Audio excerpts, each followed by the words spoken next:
South Florida 1. I am your hostess, Gold TA 70s chick, and I hope you all have a safe and hopefully fun way of spending your 4th of July weekend. I unfortunately had to cancel a nice, fun-filled day, of course, you know, story of my life. Good things happen to me, and then finally, and then they get taken out from underneath my feet. But anyway, all that aside, I was going to stay at the Comfort Inn in Deerfield Beach on the beach to watch the fireworks, but the fireworks are being canceled because idiots out there cannot follow the rules and wear their masks. So yeah, that's pissed off. That made it hard for everyone else because they're ignorant people and I would like to punch them. Anyway, that being said, it's with great sorrow that yesterday we had to make the decision to put our dog Gracie down. You have seen her in a lot of videos. She's the beautiful, beautiful blue-nosed pit who loved to give love more than receive it. And she was just the sweetest, most loving dog. And pit bulls are very, very misunderstood. I mean, granted, she couldn't be around other dogs because she would attack them. So that's why I kept her out of the dog parks. But anybody can walk up to her and she'll just love on them. And yes, it was very sad. She, we had her x-rays and she, her liver and spleen were shot and she had fluid in her abdomen and bad arthritis. So she was doing so bad. She would pant. All the medication we gave her, she still would pant very heavily and she could barely walk.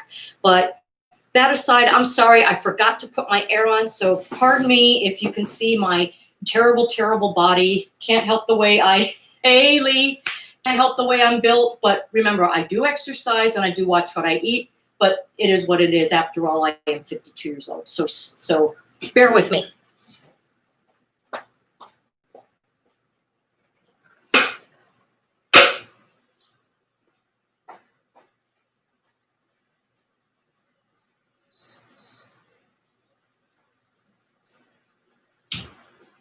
Okay. Yeah, I have to get that air on. Otherwise, I will not make it. And I've got my water here. Okay, here you is. That's funny. Okay, moving right along. I'm going to try not to move around. I have a bad habit of doing that because I try to make myself look better in the most better angle possible. But yes, this is the wild and wacky world of 70s kid shows. And of course, who ruled the kid show world? None other than the famous kid show writers and producers, Sid and Marty Krofft. And these next three, well, particularly two of them, are the Krofft brothers swore up and down they weren't drug related, that you can't do shows when you're on drugs. That's not the issue here. That's not the point. What the point is the content. I mean, first one I'm going to go over is HR Puffin Stuff. Yes, Puffin Stuff. Okay, you don't need a magnifying glass to see through that one. And supposedly the slang hippie words were used in it, like, whoa, dude. And dude is still being used today, like Levi's. It never goes out of style. And that was always used. And plus, it was rumored that HR Puffin Stuff, the HR backwards was supposed to be Royal Highness. High, H-I-G-H-ness. And anyway, here we go. HR Puffin Stuff actually started, it was actually 1969 when it debuted, from September to December, but it carried on to the 70s, and that's when I remember it. So technically it was 1969, 60 going into the 70s, and it ran from September to December of 1969. And a boy named Jimmy, who's played by Jack Wilde, he shipwrecked on an island called Birthday Party Island, and he meets a talking flute by Wilhelmina W. Witchy Poo, and the broom or the boat was called the Vroom Broom. She used this boat to lure Jimmy and Freddie to her castle on Living Island to take Freddie and Jimmy prisoner and use Freddie for her own evil purposes. And the mayor was H.R. Pufnstuf, which was played by Lenny Weinrib, who was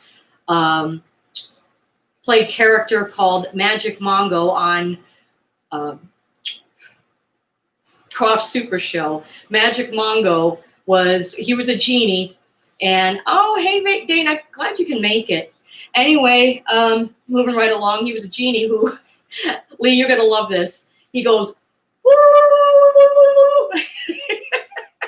Magic Mongo, yes, and he also he was, I think, one of them. Yeah, I think he was the voice for Freddie the Flute.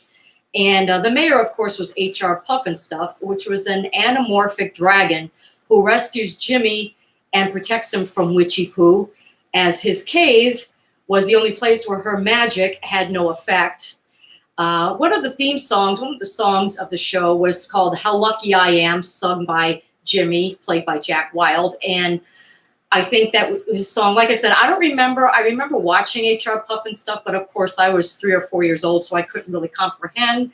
All I knew is it was this magical, hippie, psychedelic type world, and a little boy was singing this song. I think he was singing it because he was lucky for being protected by H.R. Pufnstuf because against Witchy Poo, because the magic was ineffective on that in his cave.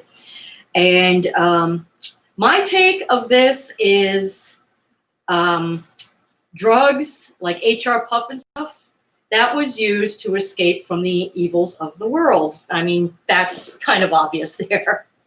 And, oh, pardon me, I'm getting a headache. I'm sorry. It just started, so don't mind me. But, and again, after I explained how the Pufnstuf reference, the HR was supposed to be RH backwards Royal Highness Pufnstuf, and the Crofts, swore up and down that there was no drug use. It was not meant for drug use. But the song, there was a song talking about how he can't, what was it?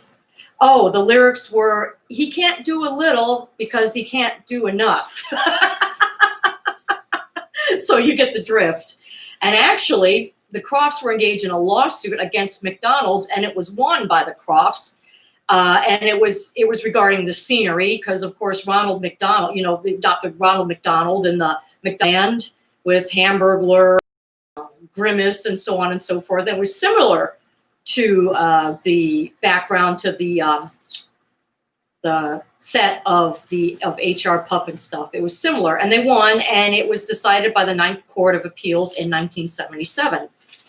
And the characters, there's other characters well worth mentioning in H.R. Pufnstuf, which was, of course, we know Jimmy and Freddie the Flute, who was a sidekick, Wilhelmina W. Witchy Poo, who rode a broom called the Vroom Broom, and she had 3 dim-witted henchmen, her favorite being the Orson Vulture, who acted as, he did a lot of multitasking, as well as her soundboard, butler, and partner on the Vroom Broom. Her second favorite was Seymour Spider, who served as her hairdresser, and an alternative sounding board. Least favorite was called Stupid Bat. Yeah, very unimaginative, but and he's also the least seen, and served as her messenger. And of course, the messages were always delivered 1 second too late. So you can see why he was her least favorite. There are also skeleton guards, which are pretty useless. They got spooked easily and ran from danger, but not before the armor and capes fly off in a cartoonish fashion. And there were evil trees with Transylvanian accents, mushrooms, hello, hippie tree, again, hello. And the good trees were hippie trees of peace and love, again, hello. TikTok was a mobile alarm clock that always warned of Witchy Poo's arrival and other dangers. hippie ants who try to get free candy from a character named Pop Lolly. And there was Judy the Frog, who that was a play on the late great Judy Garland, who was voiced by former Mouseketeer from the 1955 version, Sharon Baird. And it's funny, I used to watch as a kid. I used to always watch the old Mouseketeers from the 50s. Excuse me. And got to know all of them. And then, of course, 1977 came along. They had the new Mickey Mouse Club, which, of course, I watched religiously, and I even had the record album. And one of my favorites was Mouse-Ka-Dance Disco. If you want to check that out, it's really cool, and it's the lighting and everything and the way they dance. It's look it up, 1977 Mouse-Ka-Dance, and you'll see that. Anyway, the next one, also drug-related term, called Lidsville, which I never remember seeing as I was too young. I was 3 and 4 years old. And it ran for one season from September 1971, September 1972. And then the following year from September 72 to September 73, it was all the reruns. And of course, the term lid was slang for cannabis. And of course, it was like, hey man, can you score a lid? So yeah, I'm sorry. The Kroft brothers can deny it all they want, but I mean, hello. It's right there in plain sight. And anyway, the main character, Mark, who was played by Butch Patrick, who played Eddie Munster. And Butch Patrick, later on, he was, pardon the term, but he was a real asshole. Always getting into trouble, theft and robbery and drugs and violence. And later on, he was just a bitter, cantankerous, arrogant old man.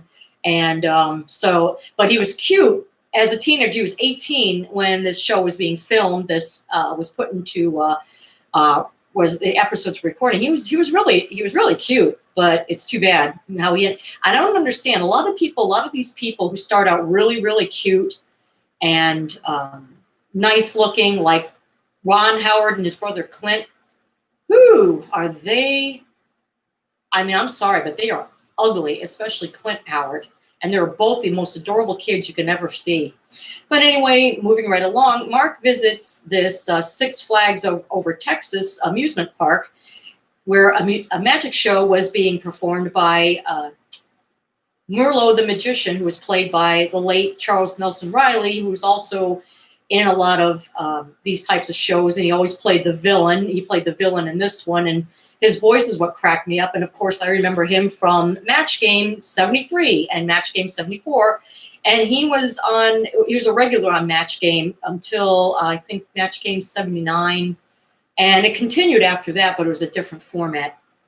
But anyway, after the magic show, Mark sneaks in the back in the backstage, and he sees the hat, and he gets curious. And when he touches the hat grows and grows and grows. And even more curious, he goes to take a peek, and he falls down, similar to Alice in Wonderland. He falls down into a place called Lidsville, and it's a land of living hats. And all the hats take on the characteristics of who wears them. Like a cowboy wears it, they become a cowboy. A princess wears it, they became a princess. Maybe a drug addict wears it, and they become a drug addict, and so on and so forth. But all hats, like I said, they take on the personas, and all the other houses were also hat-shaped. And the show, of course, relied on endless hat puns, one being the Derby Dunes, an area where sand dunes were shaped like derby hats.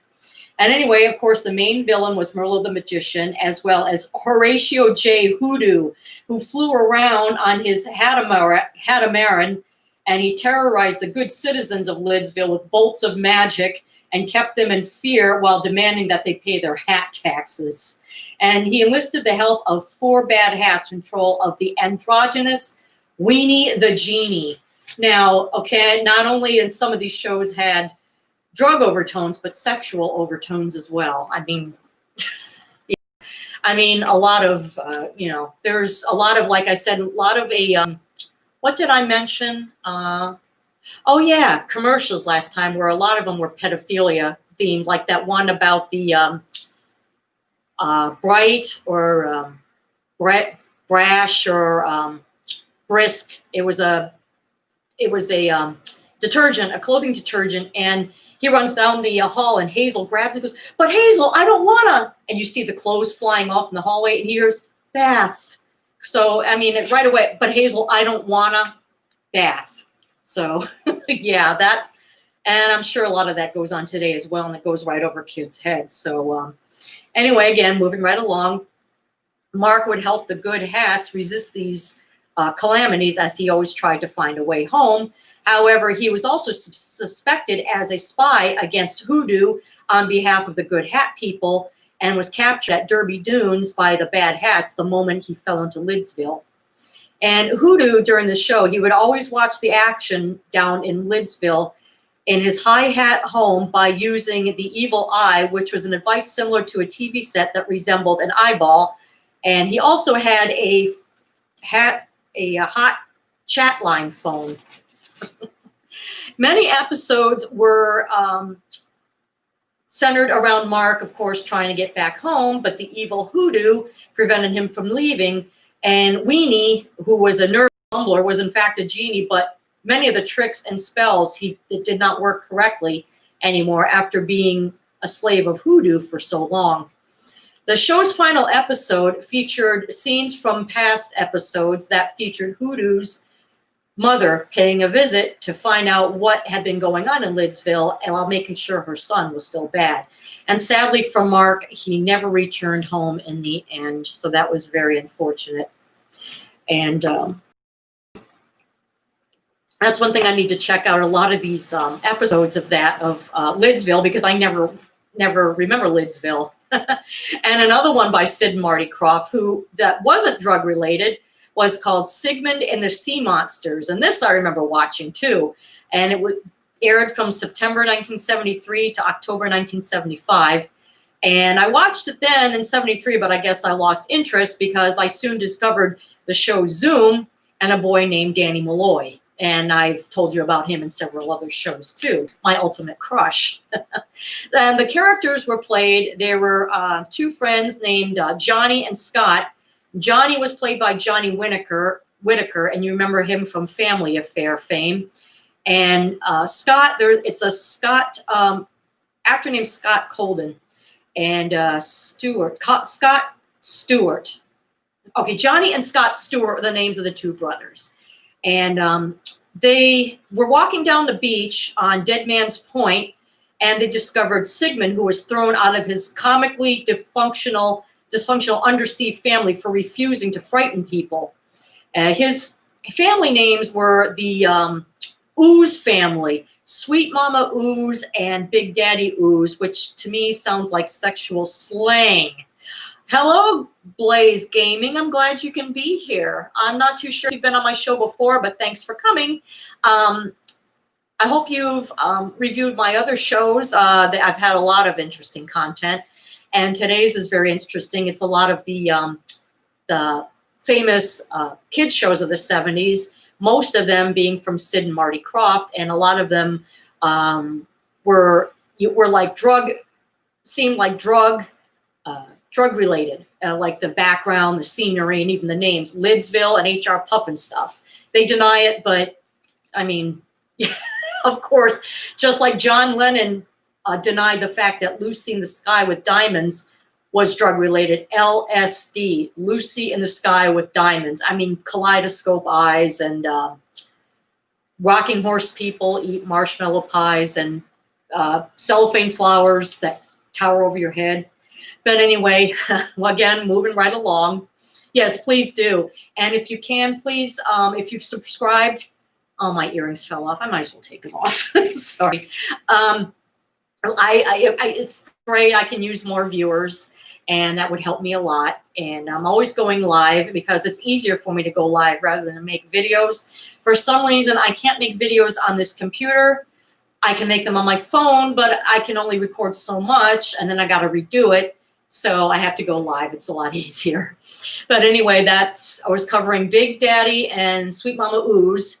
And the show's usually centered around Sigmund's goofy antics to arouse attention, and the boys work to try to hide them from their brothers Burp and Slurp. who want him to scare other people in order to impress their parents. They also tried to hide them from Zelda, who was the overbearing housekeeper, and their elderly neighbor, Mrs. Eddles, and Sheriff Chuck Bevins. And it's very strange that the parents were never seen on the show and never returned home by the end of the series. And I think they mean the kids' parents, I'm pretty sure. The episodes include songs as part of the plot development. Generally, Johnny would sing songs about what he was thinking, to feelings about life events, and things that made him happy, to anxiety about girls. So that was pretty much it. They rescue a sea monster who didn't and he wanted to befriend people. And, that's very much, of course, the antics, basic antics, that kids would really get into. And the next one, it wasn't Sid and Marty Krofft produced to my knowledge, but this is one I've never remembered ever seeing. It was called The Bugaloos, and it was aired from September 1970 to September 1972. So again, I was 2 to 4 years old, and I don't remember watching that. And that was, of course, a popular band of teen musicians who wore insect-themed outfits with wings and antenna, and they usually flew on surfboards. And they were peace and love, hippie-like, and they were pursued by ugly, evil, jealous old crone named Benita Bizarre. And she lived in a huge jukebox and used it to blare her brand of blaring, obnoxious, and unpleasant music. Maybe she knew about, maybe she was the top purveyor of what passes off as gangster rap nowadays, but it's mumble rap, and it's you don't need talent. So she might have been the godmother of that music. And of course she sucks, and she's furious at the Bugaloos' popularity, and because they have more melodic and more upbeat music. And the characters' names, the Bugaloos, they're named Harmony, who is a grasshopper who does guitar and vocals. No, that's IQ, who does the guitar and vocals, who's the grasshopper. Harmony is the bumblebee, keyboard and backing vocals. Courage is a ladybug, who does drums and backup vocals. And Butterfly, who did the percussion and lead and backup vocals. Well, where's the bass guitar? That's kind of weird. Maybe once I get my bass guitar and amp, maybe I can make up my own bass lines, and then I can maybe put on maybe an insect costume, and then I can maybe go live and play bass for you all once I get better. And anyway, she plots evil schemes to destroy or enslave them, and she frequently uses a powerful ultrasonic weapon called the stereo zapper, which can render its victims unconscious in seconds. And the Bugaloos travel around with their Bugaloo buggy, and as well as on flying surfboards. And here's one fun fact. Phil Collins actually auditioned for a part in this cartoon, in this program, as he would have been like 18 or 19 at the time. So that's an interesting fact. And also the characters, a few of the characters were Woofer and Tweeter, which were two anthropomorphic stereo speakers who are Benita's two bumbling sycophantic henchmen, which they sycophants, as you know, are ones that cheer everybody on and they approve. They're like, whatever they do, it's like, oh, yeah. They're like kind of like sheep. Like Dana, like I said, we all know about who the sheep are in this day and age. Mainly the people who follow TV and a lot of the news. And of course, one thing I can't stand is I never got into is the Grammy Awards. Now, the Grammys used to be good in the 70s. I used to love watching the Grammys, like the music awards in particular. I used to love watching that. But now music is crap, so I got my head dug into the sand, which is why I do a 70s themed show. So anyway, there's Woofer and Tweeter, two of her henchmen, who are the sycophants, and Funky Rat, played by the ex-Mouseketeer Sharon Barrett again, doing the voiceover. And she's Benita's German accented chauffeur and chief flunky. The Bugaloos also released an album in 1970 featured studio recorded versions of some of the songs performed on the show. So that was an interesting one, and looked kind of cute. I watched the intro, and I'm like, oh my God. I remember I just heard about them, like I said, in recent years. So again, I was too young. Who knows? I might have watched it on TV, but of course I don't remember that far back. I only remember bits and pieces when I was little. Now here's another one that people might remember. This is going to be a little bit hard for me to go along, as I never watched Land of the Lost either, but I saw it on TV, but I was never interested in it. It was Land of the Lost, and it viewed from September 1974 to December 1976, and it featured Ron Harper, who played Uncle Jack, Spencer Milligan, who played Mr. Marshall, and it starred Wesley Ure, which was Will, Kathy Coleman, Holly, who is the Marshall family, and they go on an expedition in a river raft. And what happens, they're brought into a mysterious world by a dimensional portal, which opens when they're swept down a gigantic 1,000-foot waterfall. And the family takes shelter in a cave. It's a natural cave, and they improvise a lot of the provisions and tools needed to survive. Their most common dangerous encounters were with dinosaurs, one in part named Grumpy, who frequents the cave. And the others are herbivores who pose no threat unless they are provoked. Holly takes one as a pet and names him Dopey. They also encounter a hostile Sleestack, which are lizard men, and primate-like creatures called Pakuni. One was called Shaka, whom they befriended. And Shaka Khan, maybe they named it after Shaka Khan, who's an up-and-coming artist from Rufus, who did that year in 1974, who they debuted with Tell Me Something Good, which was my most favorite. Oh my God, I remember listening to that, hearing that on the radio when I was 6 years old. Like, oh my God, this is awesome. I mean, on fire. Yes, it is crap, K-R-A-P-P. You got that right, P.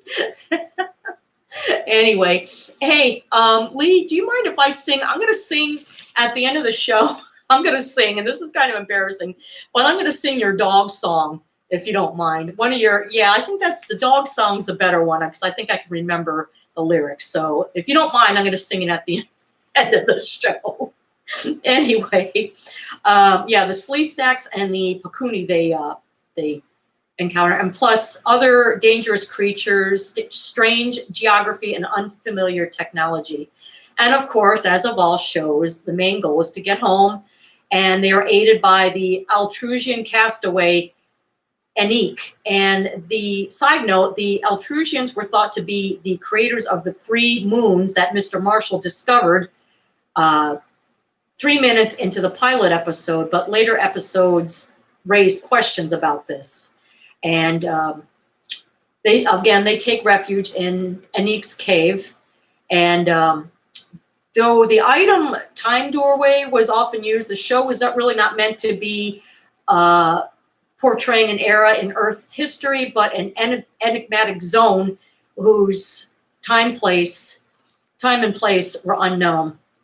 And the last episode, one of the episodes called Circle, it describes the time paradox, and the portal was actually controlled by Mr. Marshall himself, and it provided a way for both Anique to return to his time, and Mr. Marshall and his family to return to Earth, resolving the paradox.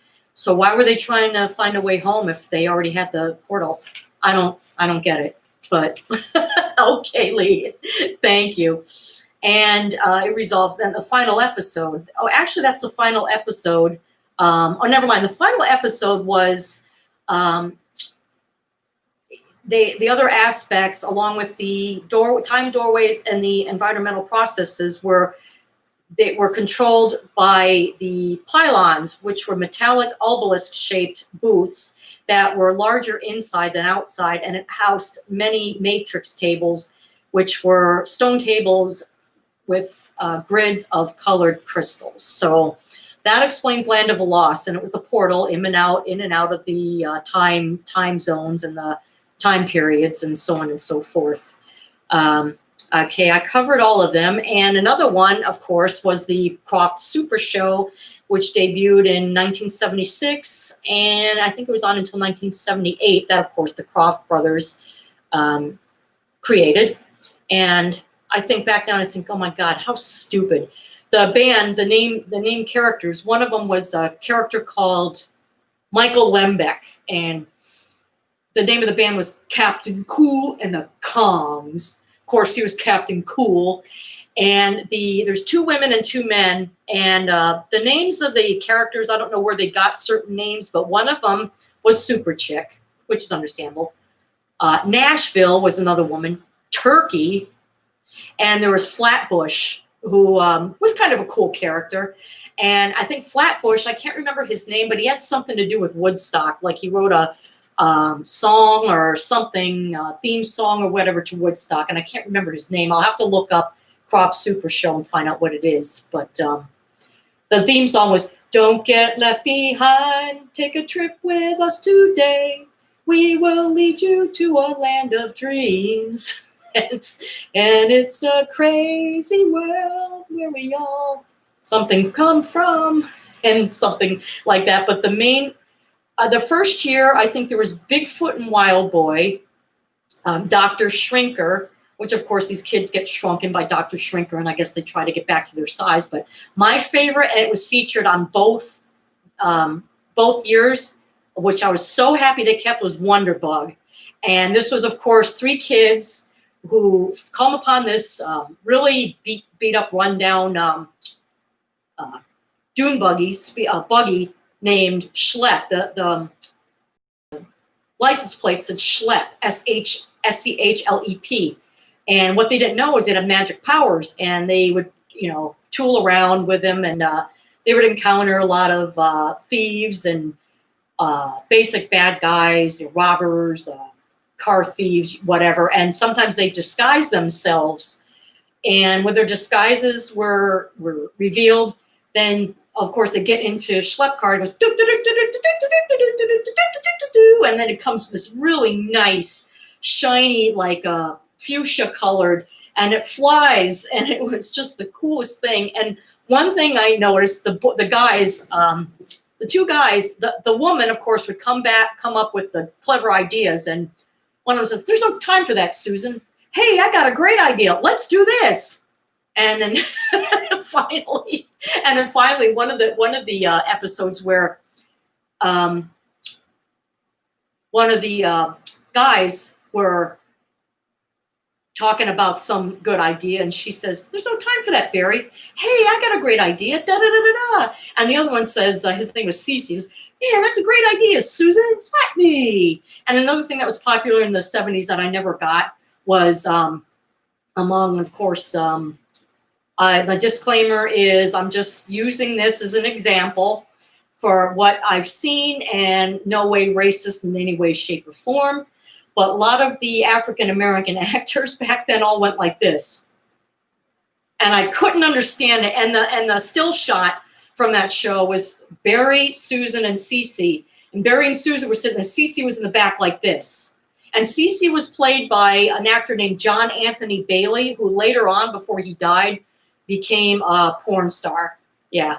And who knows, we don't know what happened to David Levy, who played Barry, and Carol Ann Seflinger, who played Susan. And I used to love Susan's hair.